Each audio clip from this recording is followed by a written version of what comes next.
দেশে যদি ত্রয়োদশ জাতীয় সংসদ নির্বাচন অনুষ্ঠিত হয় তাহলে বিএনপি পাবে 38.67% ভোট। এমনটাই বলছে দেশের তরুণদের উপর পরিচালিত এক সাম্প্রতিক জরিপ। সোমবার 7 জুলাই রাজধানীর ব্র্যাক সেন্টারে এক সেমিনারে এই তথ্য প্রকাশ করে বেসরকারি গবেষণা সংস্থা সানেম। জরিপ অনুযায়ী বিএনপির পরে দ্বিতীয় অবস্থানে রয়েছে জামাতে ইসলামী। তারা পাবে 21.45% ভোট। জাতীয়তাবাদী এনসিপি পাবে 15.84%, জাতীয় পার্টি 3.77% এবং নির্বাচনে অংশগ্রহণের অনুমতি পেলে আওয়ামী লীগ পাবে 15.02% ভোট। গবেষণাটিতে আরও উঠে আসে দেশের 80% তরুণ রাজনীতিতে আগ্রহ দেখান না। বক্তারা মনে করেন এর পিছনে রয়েছে রাজনৈতিক সহিংসতা, আস্থা সংকট ও গণতান্ত্রিক চর্চার অভাব।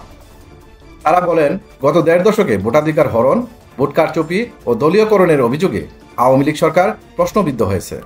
সেমিনারে বক্তারা জানান তরুণদের মধ্যে রাজনৈতিক আগ্রহ সৃষ্টিতে প্রয়োজন হচ্ছে স্বচ্ছ নির্বাচন ও বিশ্বাসযোগ্য প্রার্থী, অন্যথায় গণতান্ত্রিক প্রতিক্রিয়ার প্রতি আস্থা ফিরবে না।